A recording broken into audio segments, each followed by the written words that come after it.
Sí, muchas gracias. Buenas tardes a todas y todos. Gracias, Len, por esta presentación y gracias a Duchenne México Parent Project por esta invitación para poder hablar de un tema que es muy relevante, que es cómo explicarle el duelo a las niñas y a los niños. Entonces, me siento muy honrado de estar aquí con todas las personas que se están conectando, que están ya conectadas y que se vayan a conectar. La idea de esta charla es que podamos reflexionar sobre cómo se pueden brindar algunas herramientas tanatológicas para poder acompañar a niñas y niños en procesos de pérdida y duelo y cómo se puede explicar la muerte y el duelo de una manera clara, amorosa sobre todo, y segura en función de la edad de las niñas y los niños.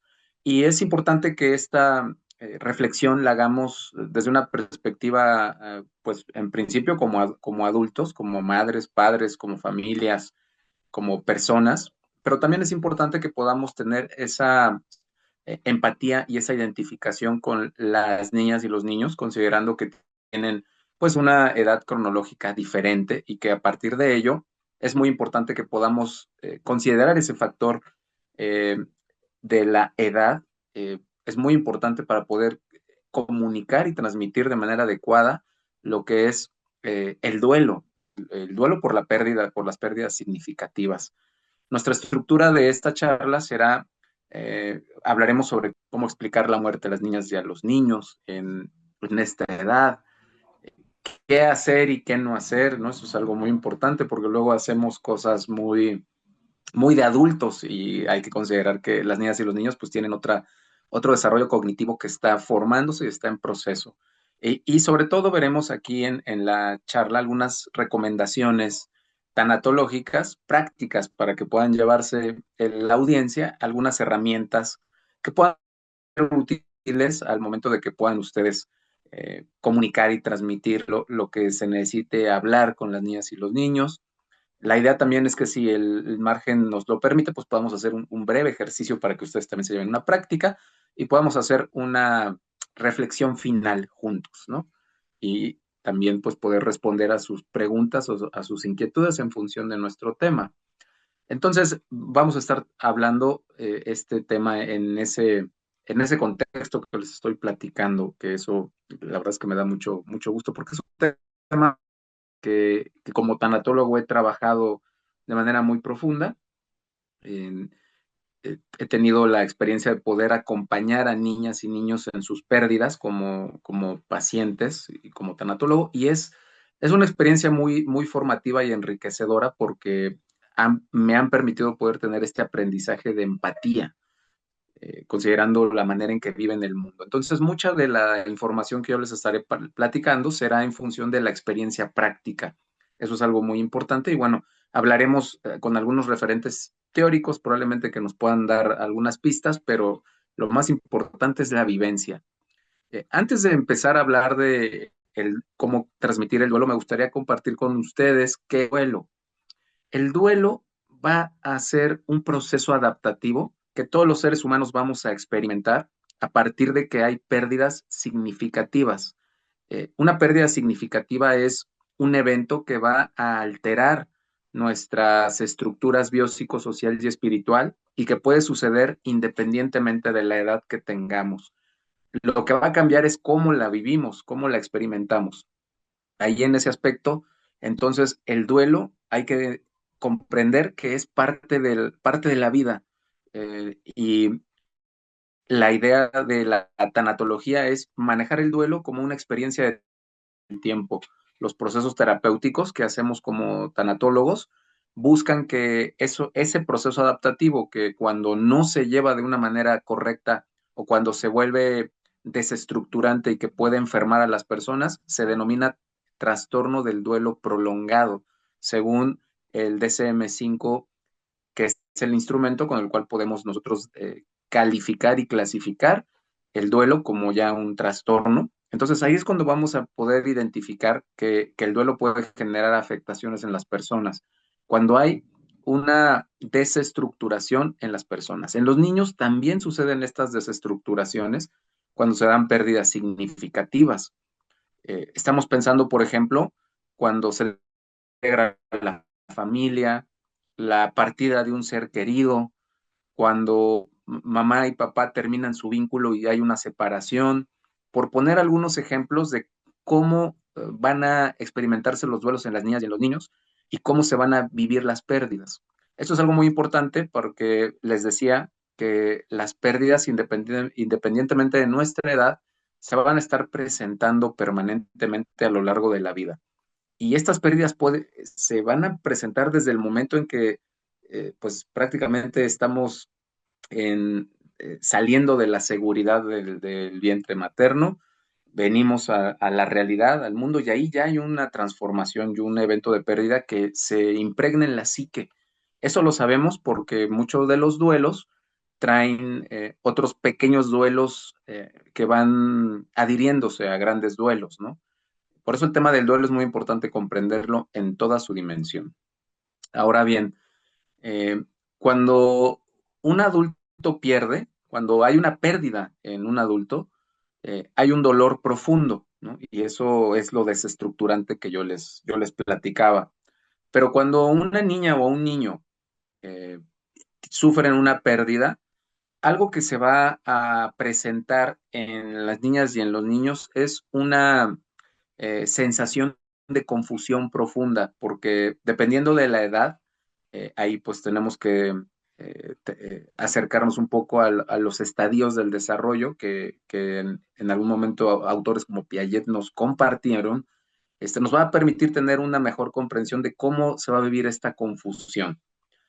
Los niños pues todavía están en un proceso de aprendizaje y de sensopercepción del mundo que se está afianzando. Y ahí es algo muy importante eh, poder abordar esta confusión cuando hay una pérdida significativa, sobre todo hablando de una muerte real, ¿no? Los niños sí viven el duelo, sí se experimenta el duelo. Eso quiere decir que no porque sean niñas o niños pequeños, no se va a comprender la pérdida. Aquí sería la primera reflexión que quiero compartir con ustedes. La pérdida, una niña o un niño la va a comprender a su manera. Y al comprenderla a su manera, eh, esto va a generar esta confusión de lo que ya les decía yo que se va a manifestar. Se ve en los casos de atención y esta confusión muchas veces es tan intensa que impide en muchas ocasiones que las niñas o los niños puedan comunicar lo que están sintiendo. Entonces, aquí es muy importante que como adultos podamos ir identificando si estos síntomas y signos de confusión se van manifestando en niñas y niños. Aquí también sería una reflexión para nosotras y nosotros. Cuando estamos hablando de una pérdida significativa como la muerte de alguien, el problema no es hablar de la muerte, sino dejar a niñas y a niños solos con el miedo que esto genera. Y entonces aquí me gustaría compartir con la audiencia algunas reflexiones a manera de preguntas. Y me gustaría que pudieran ustedes preguntarse a sí mismas y a sí mismos, querida audiencia, ¿qué fue lo primero que aprendiste sobre la muerte cuando eras niña o cuando eras niño? ¿Te lo explicaron?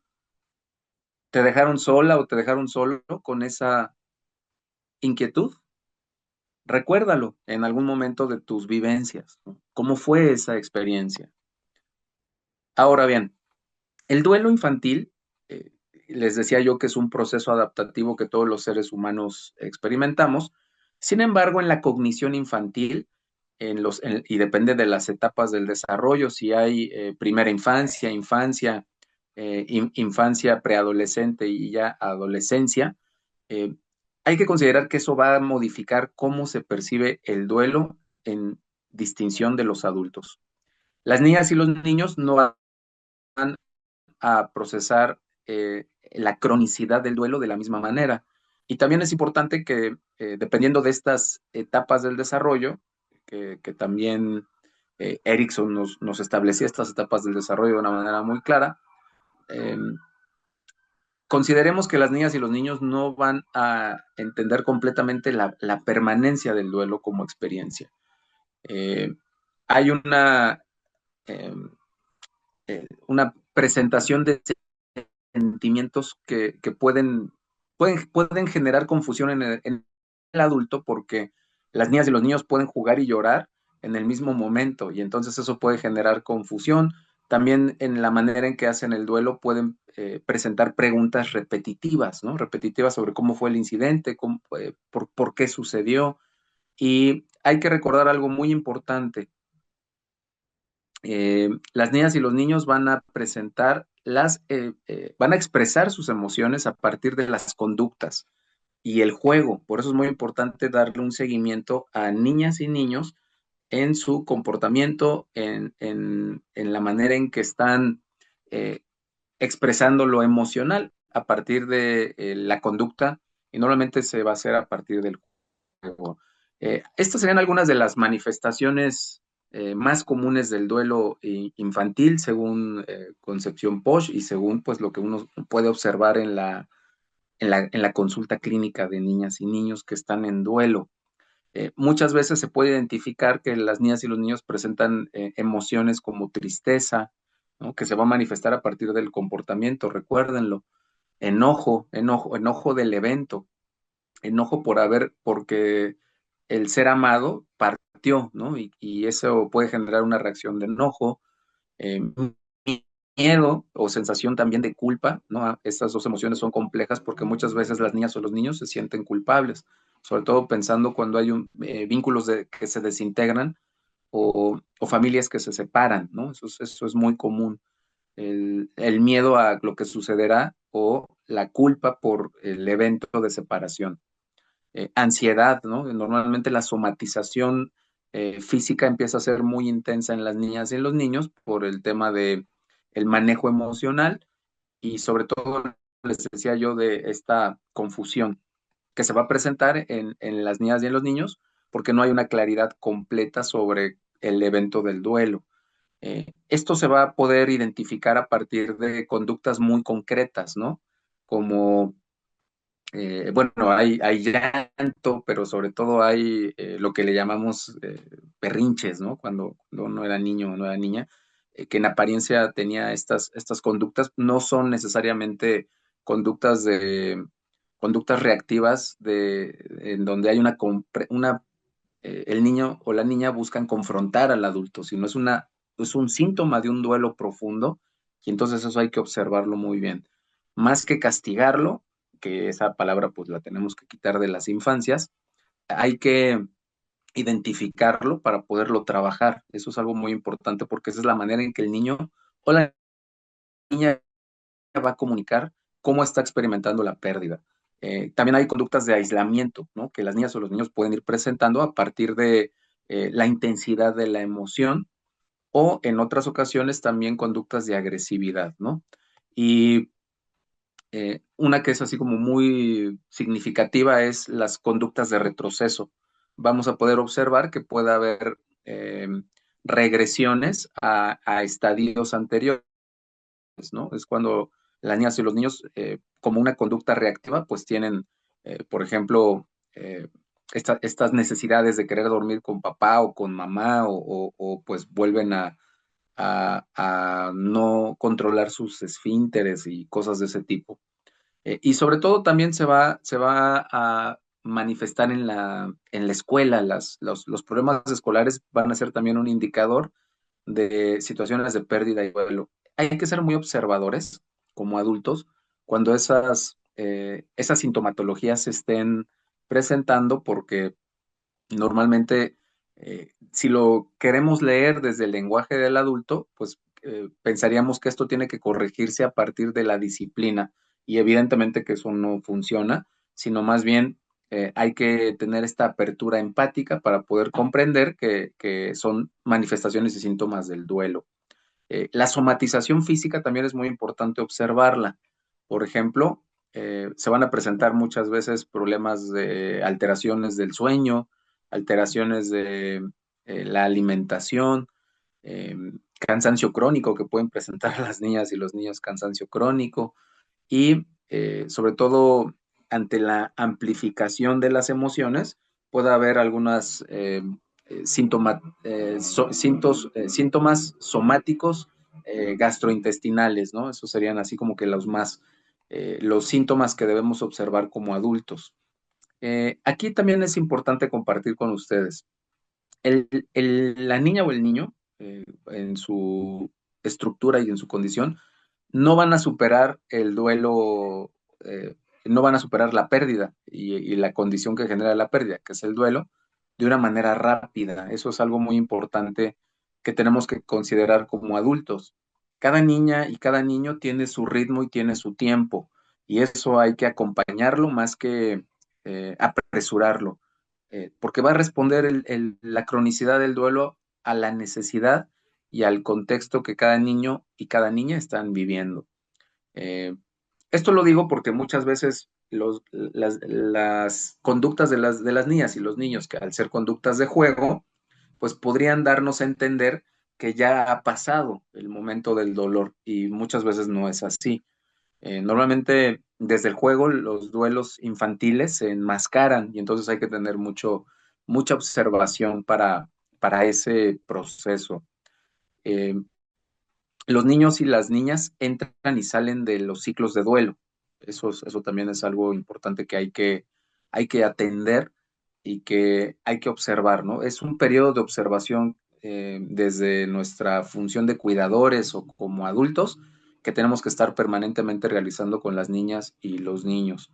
Recordar también que en el caso del el duelo, el duelo infantil, el juego va a ser un instrumento de monitoreo, de transformación y de acompañamiento muy importante, porque va a ser el lenguaje en el que como adultos vamos a poder acercarnos a las niñas y a los niños.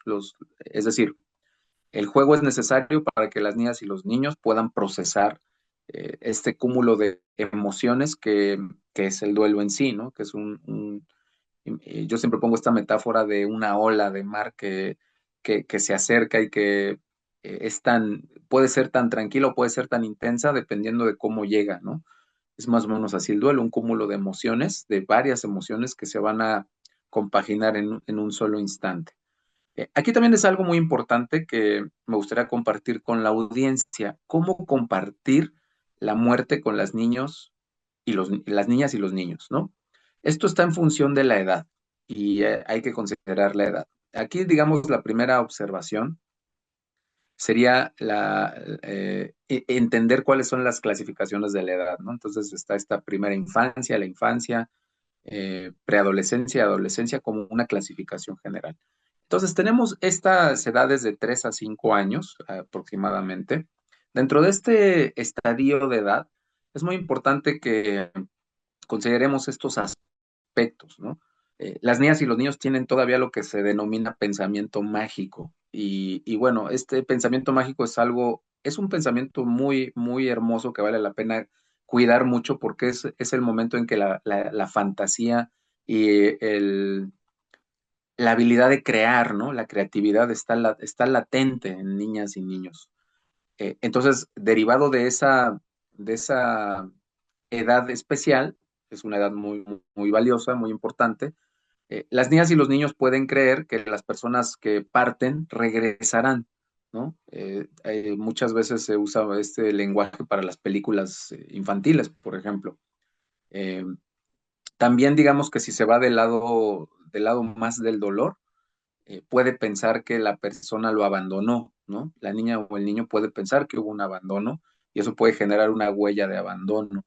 Y también a veces, cuando hay un sentimiento de culpa muy profundo, el niño o la niña puede pensar que ella o él pues generó la muerte a partir de su comportamiento. Entonces ahí es importante que podamos estar comprendiendo el evento, que a partir de la manera en que ven el mundo en esta edad, pues cómo podemos abordar el tema del duelo. Ahí las recomendaciones para esta explicación de la muerte sería poder usar palabras simples, ¿no? Simples, pero que no, que sean parte de la realidad, que no enmascaren la realidad, pero que sean sencillas de entender, ¿no? Eh, Ahí es importante que desde la fantasía las niñas y los niños podrán ir resignificando el evento. evitar palabras como, bueno, palabras que puedan pretender no decir enmascarar la verdad sería. Entonces eso sí no sería lo que se recomendaría, porque eso puede generar que se amplifiquen los miedos o las sensaciones de culpa o la sensación de abandono. Tenemos también entonces esta edad de 6 a 9 años, ¿no? Por tener esta clasificación, donde ya la niña o el niño empieza a comprender de una manera mucho más real y clara que la muerte es una experiencia permanente, ¿no? En tanatología decimos que la muerte es una experiencia de trascendencia cuando lo podemos comprender y en ese momento, en esa edad, no se comprende como una experiencia de trascendencia, pero sí ya como una experiencia real que es irreversible, ¿no? Eso sería la, lo que creo que debemos ahí empezar a identificar en niñas y en niños que ya empiezan a tener este pensamiento más cercano a la realidad, ¿no? El juicio de realidad como sistema de pensamiento. Y aquí es muy importante poder recordar con ustedes que a veces ahí los niños hacen preguntas, ¿no? Empiezan a hacer las preguntas como, ¿dónde está? ¿Dónde se fue mi papá, mi mamá, mi ser amado, ¿no? eh, regresará, ¿no? Donde está, le duele lo que sucedió, cuando hablamos de enfermedades, ¿no? O también preguntas ontológicamente profundas, ¿no? Como yo también voy a morir, que serían entonces lo que las niñas y los niños empiezan a tener que responderse, ¿no? Empiezan a tener estas necesidades eh, preexistenciales. Aquí entonces las recomendaciones para la audiencia es poder responder con honestidad la situación y sobre todo con calma. Y muchas veces pues no tenemos que tener todas las respuestas religiosas o filosóficas, sino deben de ser respuestas honestas desde nuestra propia humanidad, ¿no? ¿Por qué? Porque aquí lo importante es poder transmitir en esta edad seguridad emocional a la niña o el niño, porque esa seguridad emocional es lo que nos va a permitir que el duelo pueda procesarse y resignificarse de una manera mucho más sana. Bueno, hablando de estas edades, de los 10 años en adelante, ya hay una comprensión mucho más profunda sobre la muerte. Aquí sí pueden aparecer emociones mucho más eh, digamos, de frecuencia un poquito más baja, como les denominamos en la tanatología, como el enojo, como el miedo y sobre todo la frustración, ¿no? Porque se puede sentir como injusto, ¿no? Eso es muchas veces lo que se presenta en esta edad. El enojo y la injusticia como parte de las reacciones, y eso puede generar conductas reactivas o de confrontación con los adultos. Aquí es importante que como adultos podamos nosotros validar las emociones de las niñas o los niños que están en este momento preadolescente y que puedan comunicar y que puedan expresar, ¿no? Que puedan expresar sobre todo, aquí es clave la expresión verbalizando la emoción y en ningún momento minimizar lo que se siente, ¿no? Eso es algo muy importante porque la minimización emocional, pues sí puede generar huellas de trauma que posteriormente pueden complejizar los duelos. Eso es probablemente cuando somos adultos y cuando los duelos infantiles fueron minimizados, esto va a ir generando huellas de trauma que cuando tenemos un duelo mayor o un duelo desestructurante como adultos, pues se van a conectar con los duelos no resignificados desde la salud en donde pues a veces como adultos eh, nadie nace sabiendo ser mamá o papá, pero a veces esto sobre la marcha va generando estas experiencias, entonces pues tenerlo presente de las recomendaciones que me gustaría compartir con ustedes.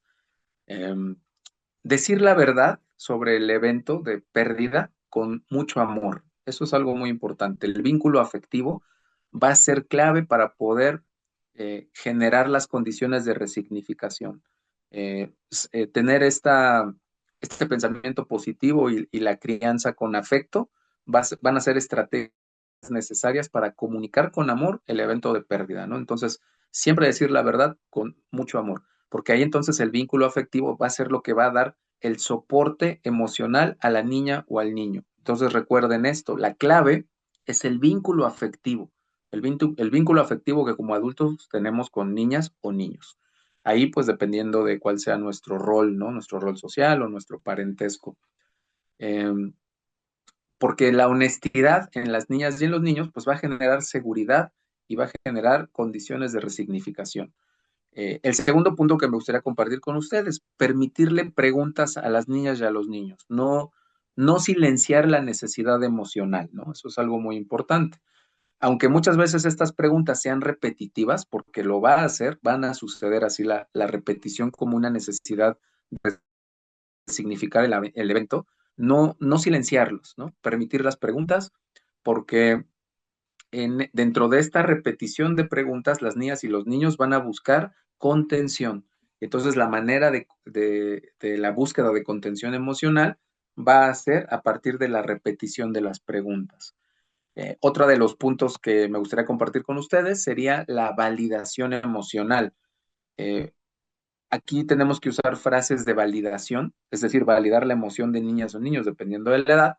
Sería, eh, Serían frases que nos permitieran generar esta sensación de validación, ¿no? Como, por ejemplo, podemos decirles, puedes llorar, ¿no? Es válido llorar. eh, Entiendo que estés triste y estoy contigo, ¿no? Son algunas de las frases que se me vienen a la mente.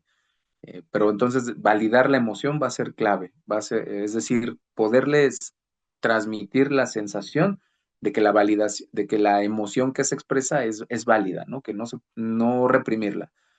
Mantener rutinas, ¿no? Sería nuestra siguiente recomendación. Las rutinas y los hábitos van a ser importantes para ir fortaleciendo la estructura vital que permita que el duelo se pueda resignificar. Puntos importantes que debemos tener en cuenta sobre qué sí hacer sería hablar sobre nuestro ser amado, ¿no? En el caso de que se presente la muerte, poder platicar sobre los episodios de amor, ¿no? Y sobre todo aquí recordar que como adultos, esto hay que transmitírselo a niñas y niños. El evento de pérdida que puede ser la muerte no define ni determina toda una vida y una historia, ¿no? Hablando de papá o de mamá, cuando perdemos a papá o a mamá, cuando somos niñas o niños. Entonces, ahí hablar de nuestro ser amado con la niña o el niño implicaría poder eh, revivir de una manera sana todos los eventos de amor que sí se presentaron en la vida, ¿no? Entonces, eso va a ayudar a que eh, se pueda generar una interconexión con recuerdos de vínculo afectivo sano que permita resignificar la pérdida. ¿Qué es lo que vamos a evitar, no? Aquí nuevamente como una recomendación importante, no decir cosas que no sean verdad, ¿no? O sea, no enmascarar ni ocultar la verdad, pensando que así estamos haciendo una protección porque lo estamos protegiendo, porque quizá no lo puede comprender o porque muchas veces en nuestras huellas de herida como adultos no queremos que las niñas o los niños tengan estos mismos dolores y entonces ocultamos la muerte de seres amados, entonces eso no hay que hacerlo. Claro, bueno, aquí es muy interesante la pregunta y la reflexión que nos compartes, porque la distrofia muscular, al ser una enfermedad crónico-degenerativa, va a ir generando una pérdida progresiva, que va a ir detonando duelos eh, de manera, le llamamos microduelos, ¿no? Microduelos que van a ir haciendo un acumulado que puede generar una desestructuración permanente. Aquí lo más importante es que la mirada que debemos de tener como adultos ante esos procesos con niñas o niños que tengan esta condición de distrofia muscular es que debemos de ser profundamente humanos. Nuestra humanidad y será la mejor herramienta para poder abordar esta situación que es una condición médica, pero también es una condición humana. ¿Por qué? Pues porque se presenta la posible muerte, el deterioro físico, las múltiples pérdidas que se van a ir acumulando a lo largo del proceso de la enfermedad. Entonces ahí es muy importante que como adultos vayamos acompañando las diversas situaciones de duelo que va a presentar la niña o el niño con distrofia muscular, que van a poderse entender en las estructuras biopsicosocial y espiritual, como la pérdida de la movilidad, los cambios físicos, ¿no? Que se pueden ir presentando, la necesidad de resignificar la autonomía, el hecho de estar en procesos de hospitalización, la dependencia creciente a cuidadores, ¿no? Que puede pasar. Y esto va a ser, perdón, va a ser el acumulado que va a llegar con el miedo a la muerte, que es un miedo real y que como ya vimos en los puntos anteriores, pues no podemos minimizar. Y también es importante cómo manejar la tristeza de las niñas y los niños que ven a papá o a mamá sufrir, ¿no? Por la condición de deterioro. Entonces ahí, básicamente, la recomendación principal para papá y mamá que tienen a la niña o el niño con distrofia muscular sería, pues, comprender que es un duelo progresivo y que como duelo progresivo tiene que irse atendiendo de manera progresiva, ¿no? No es una pérdida súbita, sino es una pérdida progresiva y en consecuencia el duelo será progresivo. Y entonces aquí, entonces esto implica que cada pérdida progresiva tiene que atenderse de manera única y especial y ir generando condiciones de mucha resiliencia en niñas y niños, pero sobre todo en la familia. Esos serían, digamos, los puntos específicos, ¿no? Porque ahí la niña o el niño no solamente enfrenta la enfermedad, sino los cambios de identidad que se pueden presentar con la enfermedad, ¿no? Aquí, por ejemplo, como adultos tenemos un deber humano, es lo que yo me refería a la humanidad, ¿no? Hablar con honestidad, eso es desde nuestra humanidad. Y el dolor, puede haber un dolor como papá o mamá que estemos experimentando, pero sobre todo hay que darle a la niña o al niño esperanza, esperanza de, no falsas esperanzas, sino esperanza de que el proceso que está experimentando llegará a buen puerto porque lo que sea que suceda estarán juntas o juntos como familia o como seres que se aman desde el vínculo afectivo. Por eso les decía yo que el vínculo afectivo es fundamental, ¿no? Esa es la clave para poder despertar nuestra condición resiliente en esta condición que nos acabas de plantear. Y bueno, ya les decía yo, ¿no? Validar las emociones que se pueden ir presentando, la conservación de la identidad, de la dignidad y el duelo corporal, pues vamos a tener que atenderlo, ¿no? Hay un duelo corporal que se va a ir experimentando, entonces ahí es importante ir atendiendo los síntomas del dolor, realizar ciertas actividades y acompañamientos que ayuden a que la experiencia pueda irse transformando, ¿no? Se pueda sentir transformadora. Ahí, digamos, hay técnicas de acompañamiento que vamos a utilizar, ¿no? La arteterapia, la musicoterapia, cosas que den sentido a la experiencia. Ejercicios de meditación y de manejo del dolor son importantes. Y vamos ahí a trabajar el miedo a la muerte a partir de esas experiencias resignificadoras, ¿no? Porque muchos niños que presentan enfermedades degenerativas las experimentan, el miedo a morir, que es legítimo y eh, hay que darle validez, ¿no? Y sobre todo ahí hay que conectar con la parte espiritual, ¿no? Permitir estas preguntas espirituales, ¿no? ¿Cómo contestarlas como adultos, ¿no? ¿Qué pasa cuando una niña o un niño en esta condición de enfermedad degenerativa, pues nos pregunta, ¿voy a morir? ¿Tengo miedo a morir? ¿Cómo vamos a responder? Bueno, ahí quizá la respuesta es a partir del amor, de la esperanza, ¿no? Tres conceptos que nos pueden ayudar a tener un lenguaje resignificador y espiritualmente darle eh, fortaleza a la niña o al niño y sobre todo una fortaleza que se experimente desde nuestra propia presencia como adultos. Eh, Espero que esto haya ayudado a la reflexión colectiva y pues estamos llegando, creo, al tiempo acordado de charla que yo iba a hacer con la audiencia que nos está acompañando. Y me gustaría poder, pues, concluir con una reflexión breve, ¿no? Con la audiencia para pasar a las preguntas. Eh, Aquí habría que recordar que niñas y niños que tienen un duelo y que tienen una condición de enfermedad crónico-degenerativa como la distrofia muscular, eh, no solamente necesitan tratamientos médicos para sanar el duelo, sino necesitan sentirse queridos, amados, valiosos y que más allá de cualquier limitación física, su condición humana sigue siendo muy válida. Pues me gustaría terminar con ese mensaje. A lo largo de la plática estuvimos haciendo algunas reflexiones al respecto. La primera cuestión es que hay que considerar, les decía yo, la edad cronológica de la niña o el niño. Hay que considerar la condición de salud, en este caso pues estamos hablando de distrofia, pero también puede haber algunas otras enfermedades, no solamente crónico-degenerativas, sino enfermedades emocionales o enfermedades hereditarias que puedan estar presentes. Eso hay que considerarlo también. Entonces, el estado de salud también debe de considerarse.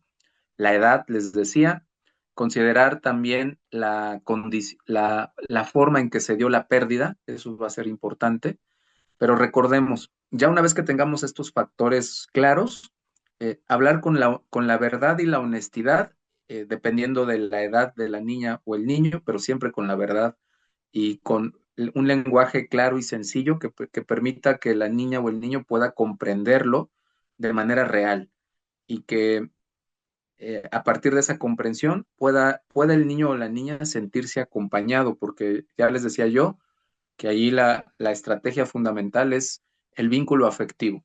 El amor, pues, es lo que nos va a permitir que la pérdida, por muy dolorosa que sea, pueda transitarse y que más que convertirse en un doloroso, se pueda experimentar como una experiencia de crecimiento, porque hay que recordar que la pérdida es algo inherente a la naturaleza humana, ¿no? Por eso les hacía yo las preguntas, si recordarán, cuando éramos niñas o niños, todos experimentamos pérdidas o tuvimos una relación con la muerte de alguna manera, ya sea porque seres cercanos o nuestro papá o nuestra mamá partieron o porque algún familiar lo hizo también o experiencias, ¿no? Entonces eso hay que considerarlo. El vínculo afectivo va a ser la clave. Claro, claro que sí. Bueno, ahí la primera cuestión es que al momento de experimentar estos microduelos que van a generar cambios reales y materiales en la vida de las personas, nosotros siempre como adultos hablemos con honestidad, pero siempre con esperanza del cambio, ¿no? Podamos usar ahí lo que le llamamos frases terapéuticas que ayuden a que la experiencia pueda irse procesando de una manera mucho más sana para el niño y sana para el adulto. Como por ejemplo, se pueden usar frases terapéuticas tanatológicas como en este momento tu cuerpo está cambiando, pero vamos, vamos a estar contigo, te vamos a acompañar, ¿sí? En esta nueva experiencia. No vas a estar solo o no vas a estar sola.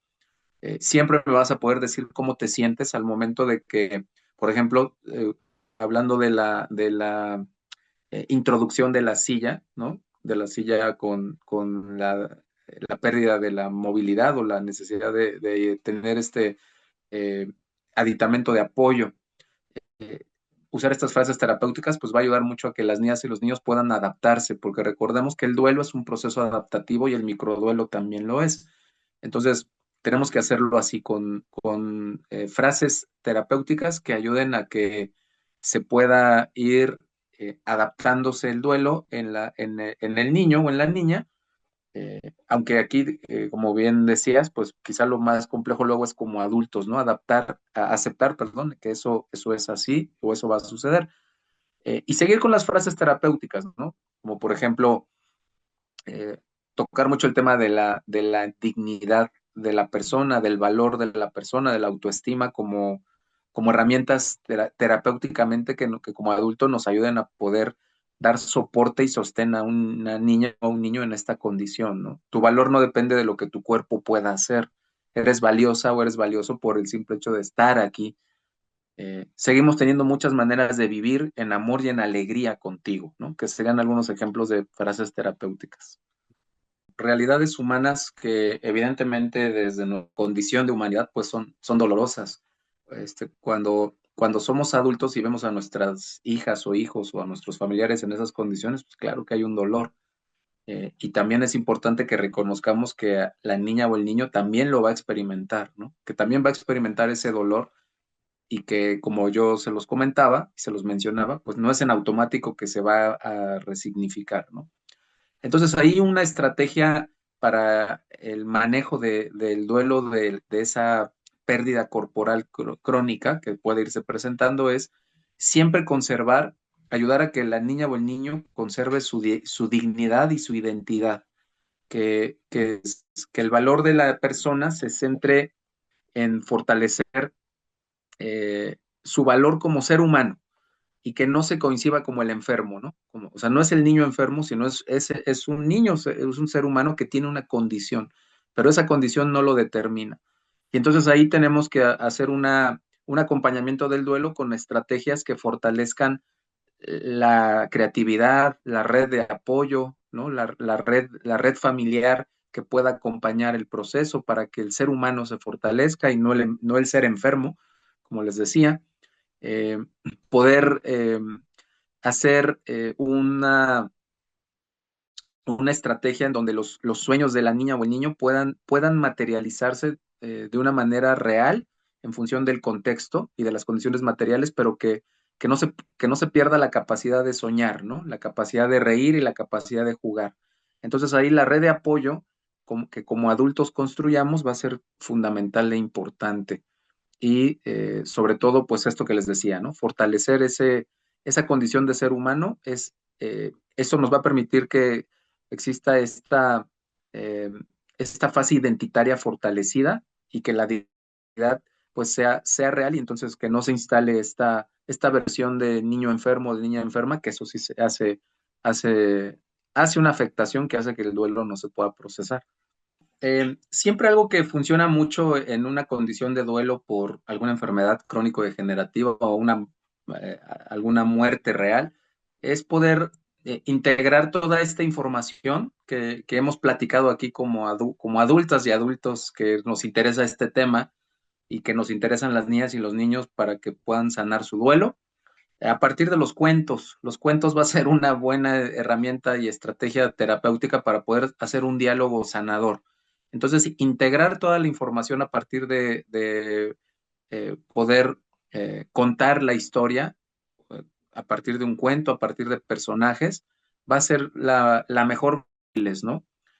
Poder diseñar un cuento a la medida que nos permita generar lo que se conoce en la tanatología o en el estudio del duelo infantil como la famosa caja de vida, ¿no? Que puede construirse a partir de un cuento, donde en esta caja de vida vamos a ir construyendo recuerdos que afirmen la existencia de la niña o el niño, y que quiten esta idea de que hay una preparación para la muerte sin sentido y más bien que haya una afirmación de la existencia, ¿no? Donde podemos guardar fotos, cartas, sueños, dibujos, todo lo que sea necesario para que esta afirmación existencial se pueda dar. Entonces, eso va a ser muy útil a partir de hacerlo con cuentos. Entonces, esa sería la forma en la que a mí me gustaría que quizá en otro proceso, en otro momento, pues las personas adultas que están experimentando estas experiencias con sus seres amados, niñas y niños con esta enfermedad crónico-degenerativa, pues puedan entonces tener otro abordaje y otra estrategia terapéuticamente mucho más sana para las niñas y los niños con esta enfermedad.